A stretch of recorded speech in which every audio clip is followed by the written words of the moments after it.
bonjour mes chers amis bien-aimés. Nous sommes de retour avec la lecture du livre des esprits écrit par Allan Kardec et les esprits. Eh bien, nous sommes dans la 12e partie de l'introduction et le livre dit ce qui suit. Un fait démontré par l'observation et confirmé par les esprits eux-mêmes, c'est que les esprits inférieurs empruntent souvent des noms connus et révérés.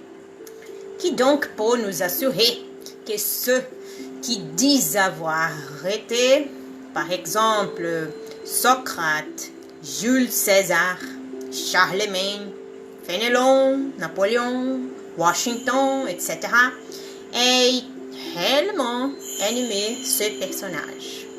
Ces doutes existent parmi certains adeptes très fervents de la doctrine spirite.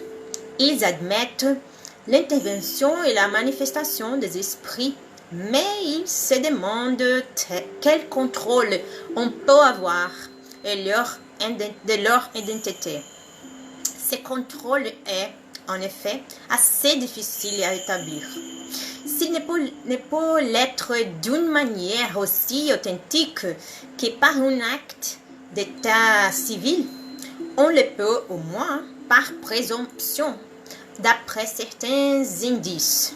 Lorsque l'esprit de quelqu'un qui nous est personnellement connu se manifeste, d'un parent ou d'un ami par exemple, surtout s'il est mort depuis peu de temps, il arrive en général que son langage est en rapport parfait avec le caractère que nous lui connaissions. Oui, c'est déjà un indice d'identité, mais le doute n'est presque plus permis quand cet esprit parle de choses privées.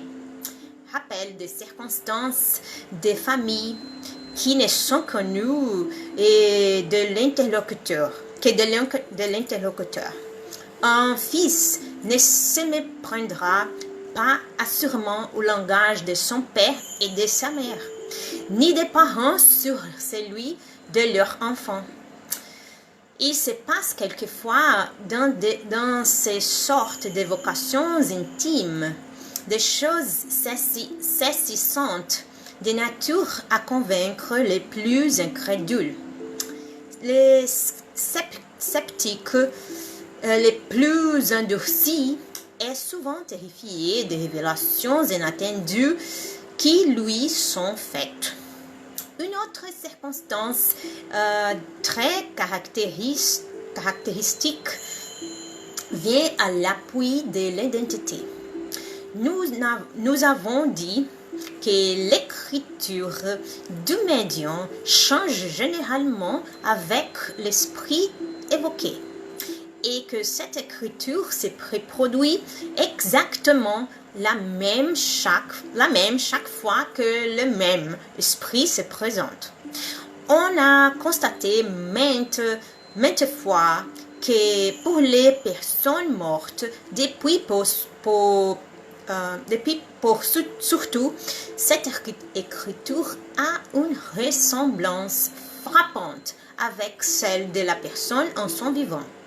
On a vu des signatures d'une exactitude parfaite. Nous sommes du reste loin de donner ce fait comme une règle et surtout comme constant. Nous le mentionnons comme une chose digne de remarque. Les esprits arrivés à un certain degré de d'épuration sont seuls dégagés de toute l'influence corporelle, mais lorsqu'ils ne sont pas complètement dématérialisés, et c'est l'expression dont ils se servent, ils conservent la plupart des idées, des penchants, des manies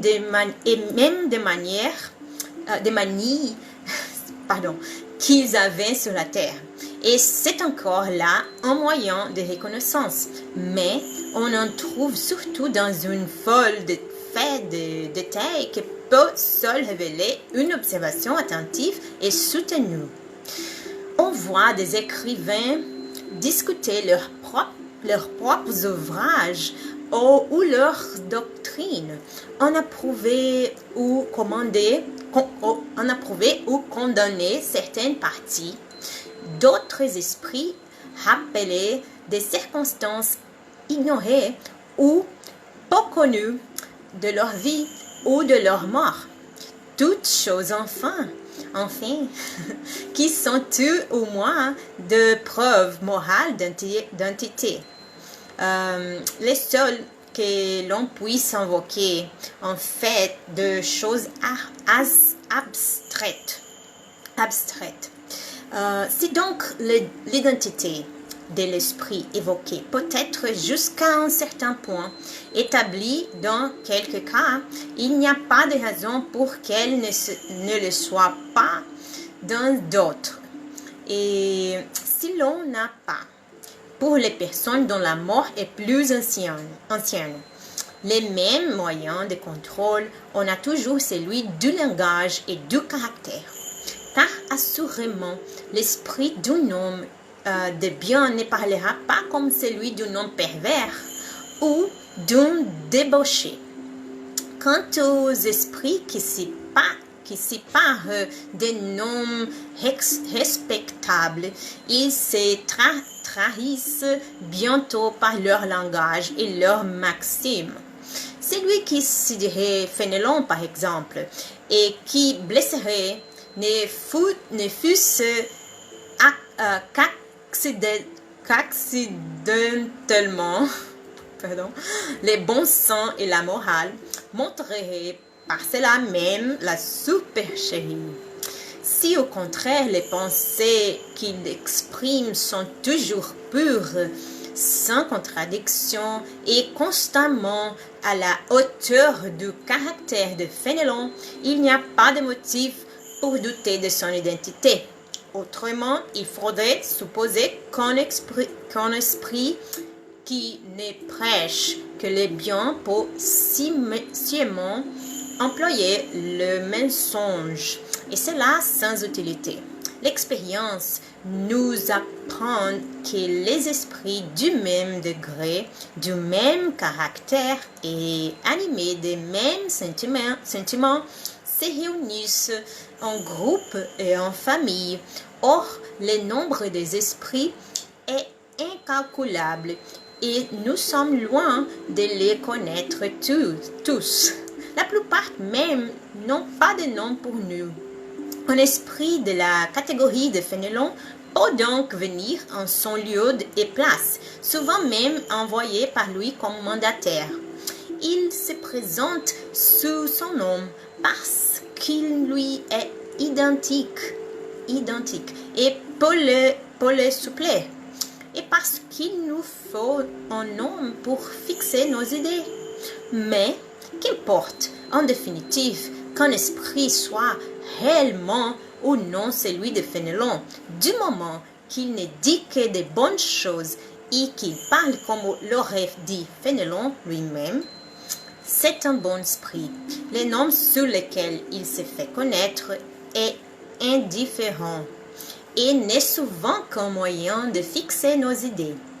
Il n'en saurait être de même dans les évocations intimes, mais là, comme nous l'avons dit, l'identité peut être établie par des preuves et quelque sorte patentes.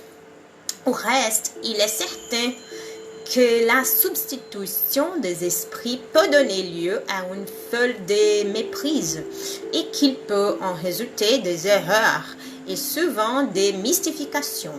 C'est là une difficulté du spiritisme pratique. Mais nous n'avons jamais dit que cette science fut une chose facile, ni qu'on put apprendre en se jouant, pas plus qu'aucune autre science. Nous ne saurions trop les répéter elle demande une étude assidue et souvent fort longue.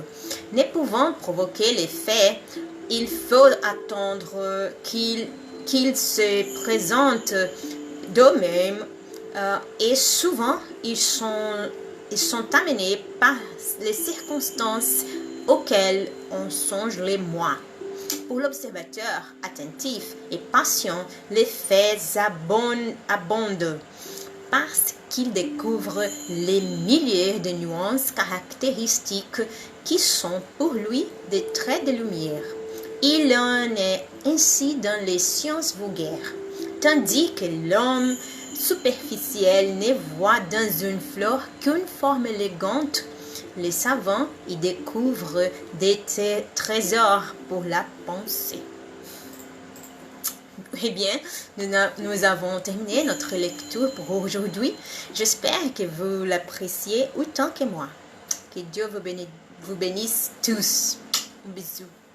Salut.